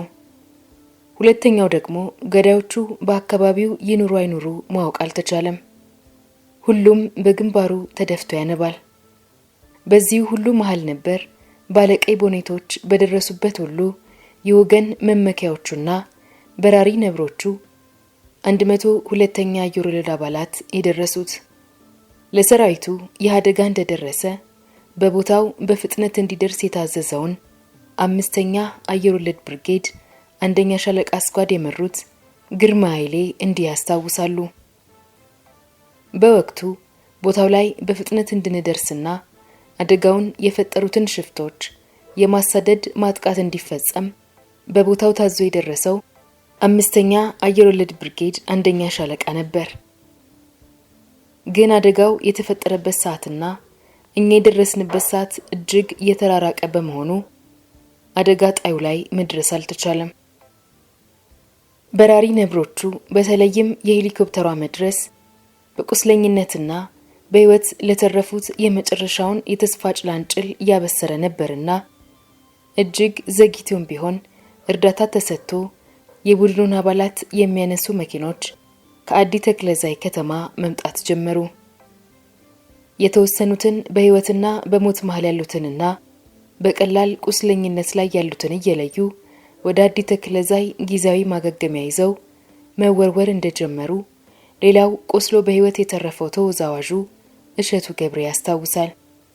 እዚያ ደርሰን የመጀመሪያ ህክምና እርዳታ እየተሰጠን በዋዝ አምቡላንሶችና በጣም የባሰብን ደግሞ እየለዩ በሄሊኮፕተር ወደ አስመራ ማጓጓዝ ጀመሩ ይላል እሸቱ ገብሬ። በሰራዊቱ ውስጥ የሚነበበው ቁጭት በጣም ከባድና በተወሰነ መልኩም ቢሆን የሚያስፈራ እንደነበር የብዙዎች ምስክርነት ያሳያል።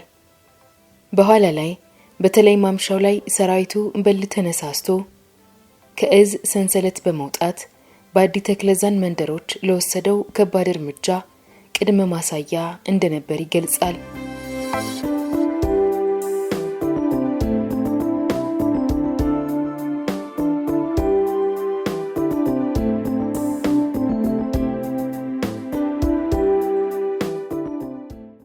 የመጀመሪያው ሄሊኮፕተር አስመራ ካደረሳቸው አባላቱ መካከል በከባዱ የቀሰሉት ንግስት አበበ፣ ጋሼ አበበ ኃይሌ፣ ገነት በቀለና እሸቱ ገብሬ ይገኙበታል። ማምሻው ላይ እኛን ገጀረት ሆስፒታል ሲያስገቡን በጣም በከባድ ሁኔታ ላይ የነበሩትን እነ ንግስት አበበንና ጋሼ አበበ ኃይሌ አስመራ ነበር የወሰዷቸው ትላለች ገኒ። ይሁንና ከምሽቱ 2 ሰዓት አካባቢ ለሁሉም የከበደው ከባዱ መርዶ ተሰማ። የቡድኑ 2 የአይን ብሌኖች ጋሼ አበበ ኃይሌና አንጸባራቂ ኮከቧ ንግስት አበበ ማረፋቸው ተሰማ።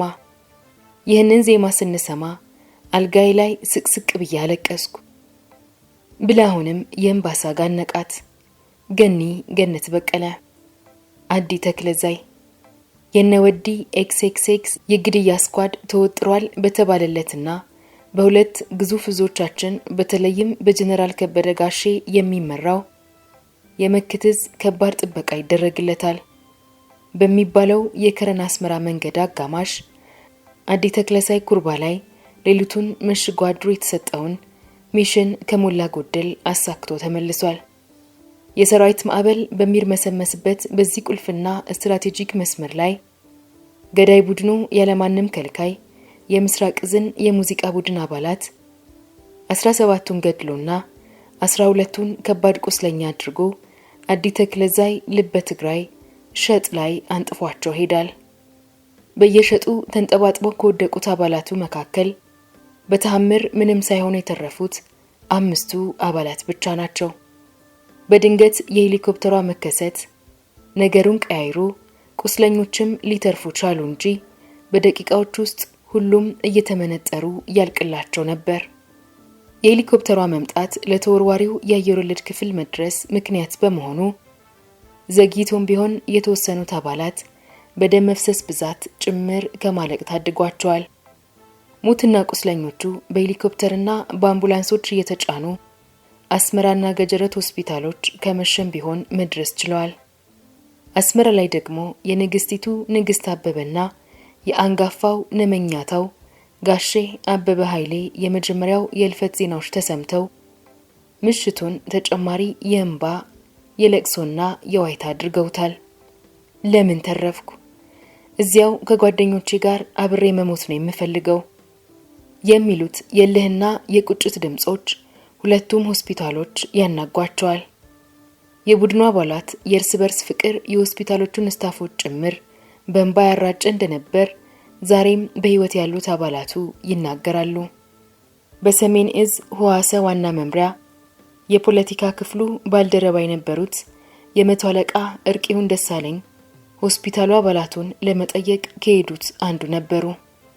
የሙዚቀኞቹ እንቁ የነበረችው ንግስት አበበ የ3 ወር ህፃን ትታ ለዚያ ተልኮ መምጣቷ ውስጧ ምንም አይነት ቅሬታ እንዳላሰደረባትና ደስተኛ እንደነበረች በአንደበቷ አጫውታኝ ነበር ይላሉ ጓድ እርቂሁን። በህይወት ከተረፉት ውስጥ የመድረክ አስተዋዋቂው ግርማ ዲናሪና የኦሮምኛና አደሪኛ ዘፋኝ የነበረችው ኑሪያ ዩሱፍ ሆስፒታል ሄጄ ስጠይቃቸው እንባቸው እንደ ጎርፍ ነበር የሚወርደው። እነርሱም ምነው እንደ ጓደኞቻችን ሞተን ባረፍ ነው እያሉ በጸጸት ሲያለቅሱ ዛሬም ድረስ እንደ ፊልም ይታየኛል ብለው አይናቸው ረጠበ።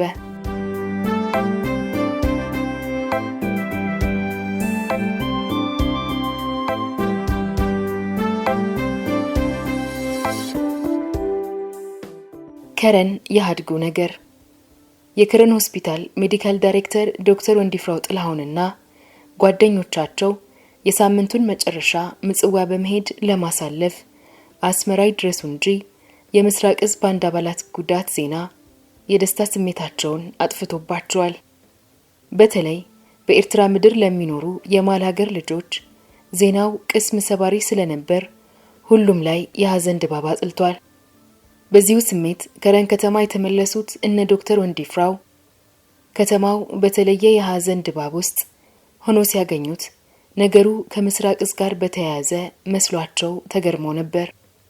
ማምሻው ላይ ቢራም በምንቀማመስባቸው ቤቶች ሁሉ ዞር ዞር ስንል ድባቡ የተለየ ነበር ይላሉ ዶክተር ወንዲፍራው። ምስራቅ እዝ እንደዚህ በከረን ከተማ ህዝብ ይወደዳል እንዴ ብዬ በውስጤ ተገርሜ ነበር። ይሁንና የከተማው ልጆች ሆነው አብሯቸው ከሚዝናኑ ጓደኞቻቸው ጋር ሲገናኙ ነበር ከተማው ማቅ የለበሰበትን ሚስጥር ያወቁት። የሃድጉ ሞት እና ሃድጉ ደግሞ አስመራ ስራ ተገኝቶላል ተብሎ ወደ አስመራ በቶዮታ ላንድ ክሩዘር ፒክአፕ ተጭኖ እየበረረ ሳለ አዲ ተክለዛን ኩርባ ሲደርሱ በነወዴግ ሲክሴድ ስኳድ በላውንቸር የተመቱት ናቸው። እና ሃድጉ ቀድሞ የተመቱት የምስራቅ እዝ የመገደያ ወረዳ ገብቶ ኦፕሬሽኑ ልክ ሊጀመር ሴኮንዶች ሲቀሩት ነው። እነወዴግ 66 በተሰጣቸው መረጃ በተለየ የመንግስት ክፍሎች ኦፕሬሽኑን ሊያበላሹ የመጡ መስሏቸው ስለነበር ነው በአንድ ላውንቸር እናድጉን ያተነኗቸው። ይህ ዜና ደግሞ ከረንት ተሰምቶ ቁጣው ቀስቅሷል። ስለዚህም ህጋኤ ወይንም ሻቢያ ለዝነኛው ሀድጉ ቤተሰቦችና ለከተማው ነዋሪ በመዋቅሩ በስህተት ነው ብሎ ይቅርታ ለመላክ የተገደደው። እነ ዶክተር ወንዲፍራው በጣም የተናደዱት በዚሁ ነበር። በጅምላ ካለቁት የምስራቅ እዝ ባንድ አባላት ይልቅ የከረን ከተማ ህዝብ ማቅ ያለበሰው የአንድ የከተማ ሰላይ የሀድጉ ሞት መሆኑን ሲያውቁ አዘኑ። ከባድ የባይተዋርነት ስሜት ተሰምቶን እኔም ሆንኩኝ ጓደኞቼ ከባድ የድባቴ ስሜት ውስጥ ወድቀን ነበር።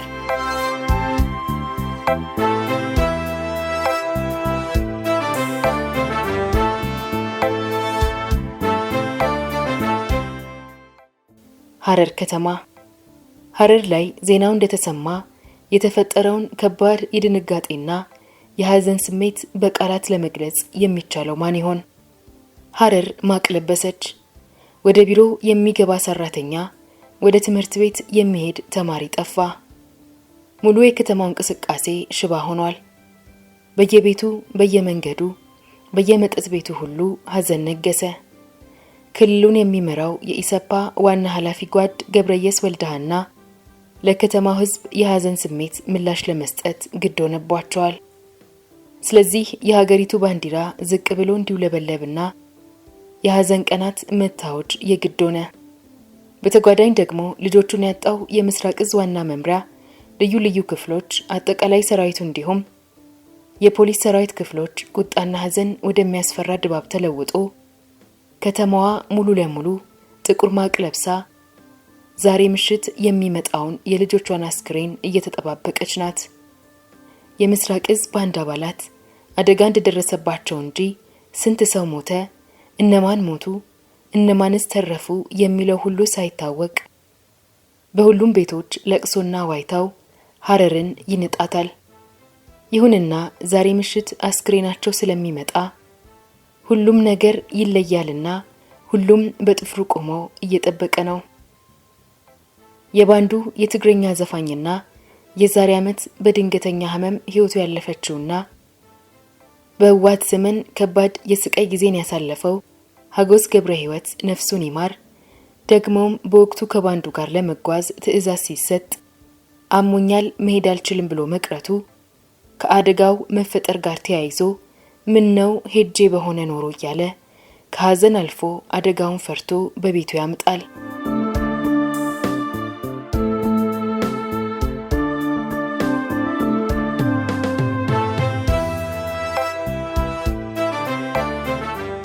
ታህሳስ 18 እና 19 ከረን የሙዚቃ ቡድኑን አጣድፈው ወደ ኤርትራ እንዲያቀና ያደረጉት ክፍሎች አስመራ አየር ማረፊያ እንኳን ተገኝተው ቡድኑን ሊቀበሉ አለመቻላቸው በምስራቅ እዝ የሙዚቃ ቡድን አባላት ውስጥ አጠራጣሪ ስሜትን መፍጠር ጀምሯል።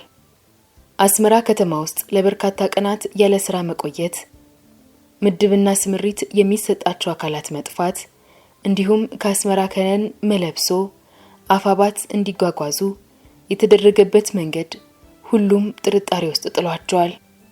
ስለዚህም ነገሩ ያላማራቸው አባተ በሪሁን፣ ሳክስፎኒስቱ ጌታቸው ተሰማ፣ ድምፃዊው ጋሽ አበበ ኃይሌ፣ ድምፃዊው ለብቻቸው ነጠል እያሉ ሁኔታዎችን መገምገምና መወያየት ጀምረዋል። በተለይም አስመራ ያሉ የ14ኛው ክፍለ ጦር ትሮምፔት ተጫዋች ለናባተ በሪሁን ሹክ ብሎ የነገራቸው ነገሮች የበለጠ አይኖቻቸው እንዲከፈቱ አድርጓል። በኤርትራ ያለው ሁኔታ ተበላሽቷል። እናንተ ግን ከባድ ጥንቃቄ ማድረግ አለባችሁ። አደጋ ቢገጥማችሁ እንኳን ሳትደናገጡ ብሎ ማድረግ ያለባቸው ነገሮች ጠቁማቸዋል።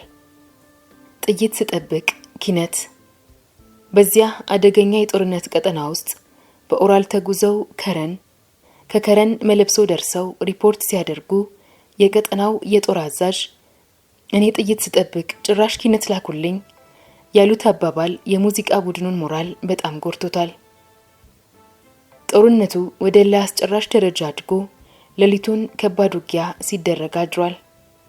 አፋበት በተለይም የህጋይ ወይንም ሻቢያ ኃይሎች የሰራዊቱን ዩኒፎርም ለብሰውና የሰራዊቱን ተሽከርካሪዎች እየነዱ ሰራዊቱን መስለው ገብተው በናደውስ ድርጅት ወይንም ሎጂስቲክስና አመራር ላይ ጥቃት ማድረሳቸው ሰራዊቱን መሪ አልባ አድርጎት ወደ ኋላ ተገልብጦ ወደ ከረን ጉዞ ጀምሯል። ቦታዬን አለቅም ብሎ በጀግንነት እየተወጋ ያለው የተራራ ናብስቱ 18ኛው ክፍለ ጦር ብቻ ሆኗል። ወደ ከረን መመለስ ከያዘው ሰራዊቱ ኋላ ደግሞ ራሱን የሰራዊቱን ልብስ የለበሱ የህጋይ ወይንም ሻቢያ ወታደሮች አብረው ተመሳስለው እየገቡ ናቸው። ከሁለቱ ኋላ ደግሞ የምስራቅ እዝ ቡድን እየገባ ነው። ደምሴ ዳምጤ ይጮሃል። በዚህ ቀን አዲስ አበባ ላይ የመካከለኛውና ምስራቅ አፍሪካ የዋንጫ ጨዋታ በኢትዮጵያና በዚምባብዌ ብሔራዊ ቡድኖች መካከል እየተካሄደ ይገኛል። ደምሴ ዳምጤ ዳኙ ዳኙ እያለ ይጮሃል። የመላ ሀገሪቱ ህዝብ በአንድ ጥፍሩ ቆሞ በያለበት ጋዜጣና ልብሱን እያቀጣጠለ የመጨረሻውን የኳሱን አሸናፊ ለማየት እየዘለለና እየጮኸ ነው።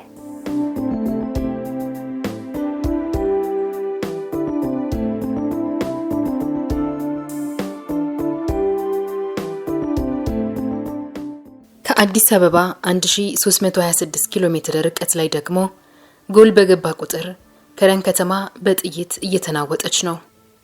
ይሁንና ሰራዊቱ በደስታ ወደ ሰማይ ይተኩሳል። ተመሳስለው የገቡት የሻቢያ ተዋጊዎች ደግሞ የሚፈለጉ የሰራዊቱን አመራር አባላት ተኩሰው እያጸዱ ናቸው።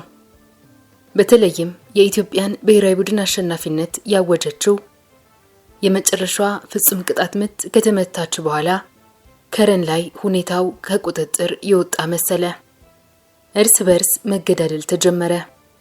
የሻቢያ ኃይሎች በጭፈራ መሃል አሉ የሚባሉ ተዋጊዎችን ጭምር እየገደሉ ነው።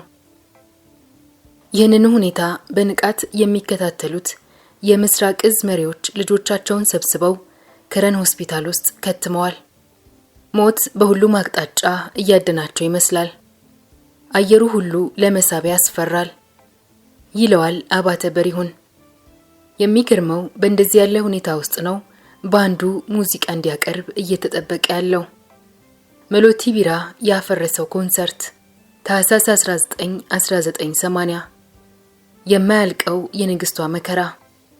ለሰራዊቱ ሙዚቃ አቅርቡ ተብለው በዚያ አየር ሁሉ ሞት በሚሸትበት ውጥረት ውስጥ ወደ መድረክ ለመውጣት የተገደዱት የባንዱ አባላት አይዞህ አይዞሽ እየተባባሉ እርስ በርስ ሞራል እየተሰጣጡ ናቸው። ፍጹም ባይተዋርነት ነግሷል። ተመልካቹ ደግሞ እስከ አፍንጫው የታጠቀውና በአመራሩ ሴራ ተክዶ በቁጭትና በእልህ የመጣው ሰራዊት በተቃራኒ ደግሞ ተመሳስለው በገቡ የሻቢያ አባላት የተሞላ ስለነበር ሁኔታው አስፈሪ እንደነበር ባንድ መሪው አባተ በሪሁን ያስታውሳል። የሙዚቃ ቡድኑ ከሚታወቃቸው ስራዎች መካከል ዘራይ ደረስን ያበቀለችው ኤርትራ የሚለውን ተወዳጅ ሙዚቃቸው መክፈቻ አድርገው እንደጀመሩ ንግስት አበበ ማይኩን ይዛ ያዜመች ወደ መድረኩ ብቅ አለች። መጀመሪያ ድብልቅልቅ ያለ ጩኸት ተቀበላት። ሙዚቃው ቀጥሎ 2 ደቂቃም እንኳን ሳይሞላ ግን ምሽቱን የቀየረ ድንገተኛ ክስተት ተፈጠረ። ከተመልካቹ መሃል የተወረወረ መሎቲ ቢራ የንግስት አበበን ደረት ወይንም ጡቷ ላይ ነጥሮ መሬት ተፈጠፈጠ። ጡቷ እያጋተ መከራ እየበላች ያለችውና በተቻለ አቅሟ በምትችለው ሁሉ ይህን ኮንሰርት እንዲዘሏት የወተወተችው አራሷና ምስኪኗ ንግስት አበበ መድረክ ላይ ጥቅልል ብላ ወደቀች። የቡድኑ አባላት ተረባርበው ከመድረክ ላይ አንስተው ወደ ሆስፒታል ይዘው መሮጥ ሲጀምሩ የባንዱ አባላት የሙዚቃ መሳሪያዎቻቸውን እየተቀለሉ መድረኩን ጥለው መውረድ ጀመሩ። ኮንሰርቱ ሳይጀመር ተጠናቀቀ። በጩኸትና ሁካታ የተሞላው ተመልካች ደግሞ እርስ በርሱ ከባድ ግጭት ጀመረ። ሁኔታው ቅጥ ያጣ መሰለ። የሌላ ሀገር ስደተኛ የሆኑ ይመስል የባንዱ አባላት አሁንም ሜዲካል ዳይሬክተር ዶክተር ወንዲፍራው ባልመቻቹላቸው የከረን ሆስፒታል መጠለያ ስብስብ ብለው ተቀምጠው የንግስትን ሁኔታ ይከታተላሉ። የሕክምና ስታፉ በእንባ በወተት እንዲሁም በደም የምትታጠበውን ንግስት አበበን አጣጠቡና አስቸኳይ ሕክምና ሰጥተው መለስ ብሎላት ከጓደኞቿ ጋር መጫወት ጀምራለች።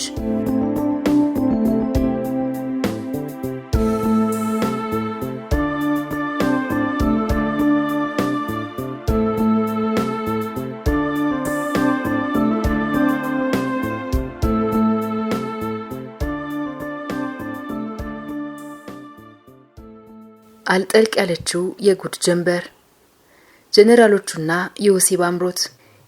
ይሄ የማይመሽና የማይነጋ ሌሊት ወንዶቹ የባንዱ አባላትና አዛዡን ሻለቃ ኃይሌ ተረፈ ለብቻ እየጠራራ ውይይቱ ቢቀጥልም ሌላው ከበድ ያለው ችግር ግን ገና በራን ኳክቶ እየመጣ ነበር።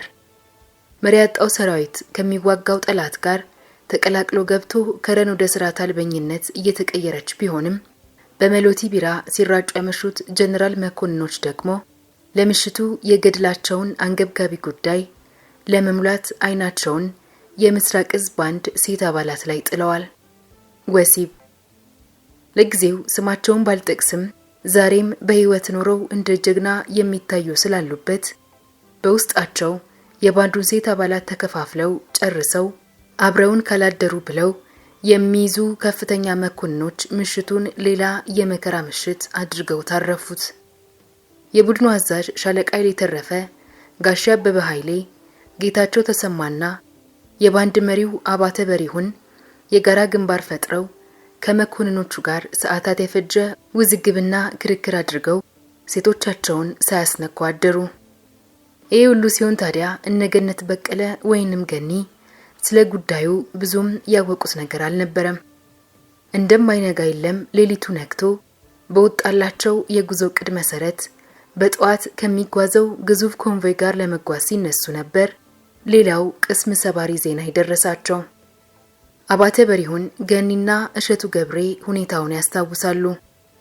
የከረን ከተማ ህዝብ እንዴት ሙዚቃ ዝግጅት ሳያሳዩን ብሎ ስለጠየቀ ዛሬን ሰርታችሁ ነገ በጠዋት ትሄዳላችሁ እንዳሏቸው ዛሬ ነዋሪነቱን በእስራኤል ያደረገውና በብዙ ቆስሎ የተረፈው የባንዱ መሪና ሳክስፎኒስት አባተ በሪሁን ያስታውሳል። በከባድ ተስፋ መቁረጥ ስሜት ውስጥ ሆነው ጌታቸው ተሰማ፣ አባተ በሪሁንና ጋሻ ኃይሌ ፈንጠር ብለው እየተማከሩ እያሉ አዛዦቻቸው ሻለቃ ኃይሌ ተረፈ በጣም እየደከሙና የሰለቸው ፊት ይዘው ከተፋሉ። አይዟችሁ ልጆቼ፣ እንደምንም ይቺ ቀን ትለፍና የምናደርገውን ሁሉ እናውቃለን አሉ ሻለቃ ኃይሌ ተረፈ። ይሁንና ይቺ ቀን ገና መጀመሯ ነውና እንዲህ በዋዛ የምታልቅ መቾንና ከፀሐይ መውጫዋ ከምስራቋ ከተማ መጥተው የማትጠልቅ የመከራ ጀንበር ከረን ላይ ጠበቃቸው።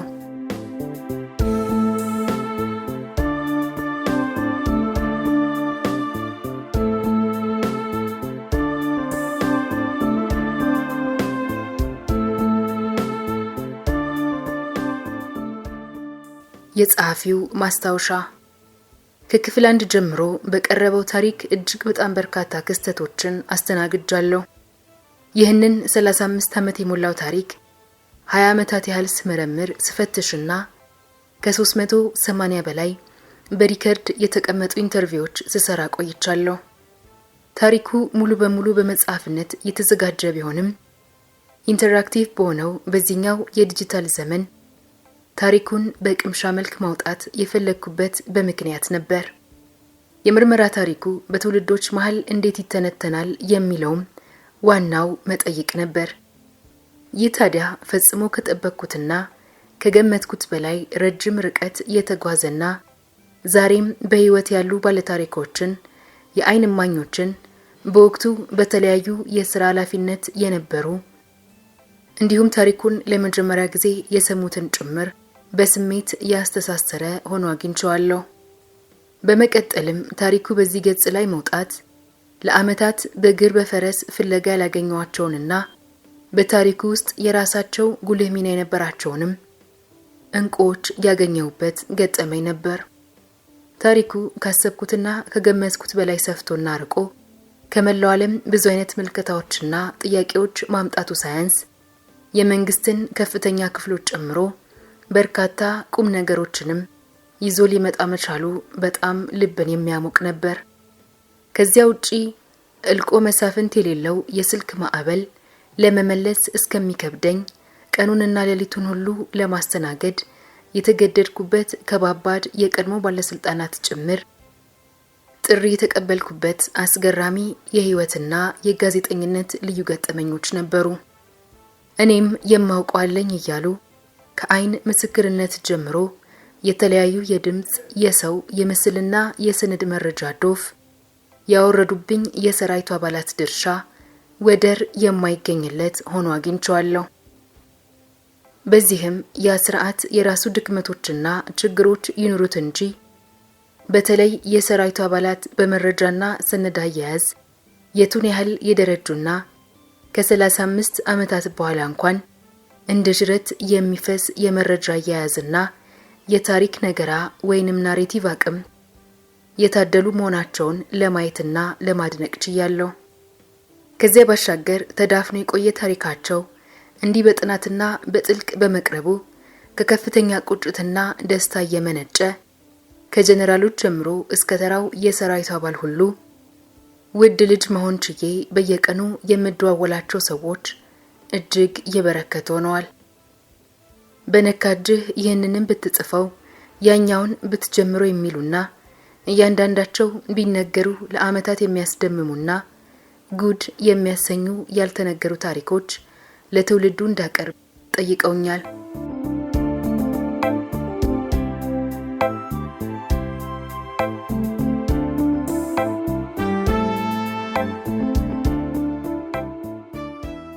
በነገራችን ላይ በዚህ ሂደት የተገነዘብኳቸው መሰረታዊ ነጥቦች፣ አንደኛ፣ በከፍተኛ ደረጃ የታፈነና የታመቀ የትውልድ ታሪክ መኖሩን፣ ሁለተኛ፣ ይሄው ትውልድ ደግሞ የቀደመው ትውልድ ታሪክ በጥሩ ሁኔታ ተቀንብቦ ተደራጅቶ በጥናት እስከ ቀረበለት ድረስ ከፍተኛ ታሪክን የማወቅ ፍላጎት እንዳለው፣ ሶስተኛ፣ ይህንን ክፍተት የመሙላት ኃላፊነት ያለበት የሚዲያው ዘርፍ ገና ብዙ ታሪኮችን ቆፍሮ ያወጣ ትውልድ እንዲማርባቸው የማድረግ ብዙ መስራት እንደሚጠበቅበት ጭምር ያመላከተ ነው። ዋናውና ትልቁ ነገር ከመቃብር በላይ የሚጮኸው የነዚህ የጥልፍልፍ ሴራ ሰለባ የሆኑ ሰማዕታት ታሪክ ተቀብሮ እንዳይቀር በግሌ የደከምኩት ድካም በህይወት ያሉ ቆስለው ከሰቆቃው የተረፉና የተሰዉ ቤተሰቦቻቸውንና ልጆቻቸውን እንባ ያራጨ ከፍተኛ ስሜታዊ ክስተቶችን ማስተናገድ የቻልኩበት ልዩ ዘገባና ገጠመኝ ነበር። አሁንም ነው። ይህ ልዩ ዘገባና ታሪክ ማውጣት መቻል ደግሞ እንደ የውሃሰ ፖለቲካ መምሪያ ባልደረባውና የታሪክ ቋቱን መቶ አለቃ አርቂሁን ደሳለኝን፣ የከረን ሆስፒታሉ ዳይሬክተር ዶክተር ወንዲፍራው ጥላሁንን፣ የአስመራና ገጀረት ሆስፒታሉን መቶ አለቃ ታደሰ ሾንዴን፣ የአየር ወለድ አዛዡ ሻለቃ ግርማ ኃይሌን የመሳሰሉ ሰዎች ማግኘት በህይወት የመታደል ያህል ድንቅ እውነት ነው። በተለይ ግን ከታሪኩ ባለቤቶች በተለይም የንግስት ባለቤት ጋሼ በለው፣ እሸቱ ገብሬ፣ አማን ወልደ ሰማያት፣ ገነት በቀለና አባተ በሪሁንን ማግኘት ደግሞ ታሪኩን በየቀኑ ስጋና ደም እየለበሰ እንዲመጣ አድርጎታል። ከሜንስትሪም ሚዲያው፣ ከቴሌቪዥን ጣቢያዎች፣ ከፊልም ሰሪዎች ወዘተ የፈሰሱት ጥያቄዎችም በእጅጉ የሚያበረታቱ ነበሩና ከሁሉም ጋር የጀመርነው ውይይት መስመር እንደያዘ ሁሉንም በአጭር ጊዜ ውስጥ ታዩታላችሁ። በመጨረሻም በቃላት ሊገለጽ የሚከብደው የአንባቢዎቼና የተከታታዮቼ የፍቅር ጎርፍ ልብ የሚያሪድ ነውና ክብሩን ይስጥልኝ ከማለት ሌላ ምን ማለት እችላለሁ? መጽሐፉ ለህትመት እንዲበቃ ባለን አቅም ሁሉ እንድንረባረብ እድሉን ስጠን ብለው የሚጠይቁትን እንደነሴ ማበበ፣ ሄመን ዳንኤል አይነት የሰዎች ፈርጦች ምን ልላችሁ ችል ይሆን? ክብር ለወደቁ ንጹሃን ሰማዕትነት፣ ክብር ውዱን የህይወትና የአካል መስዋዕትነት የከፈሉ ሀገራችንን በክብር ላቆሙ ለሰራዊቶቻችን በሙሉ። አክባሪያችሁ አብይ ደምለው ተፈራ። ተፈጸመ።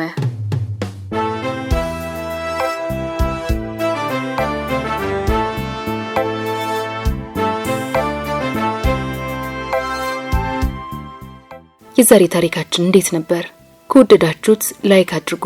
ሐሳባችሁን ኮሜንት ላይ አስቀምጡልን። ሰብስክራይብ ማድረጋችሁንም እንዳትረሱ።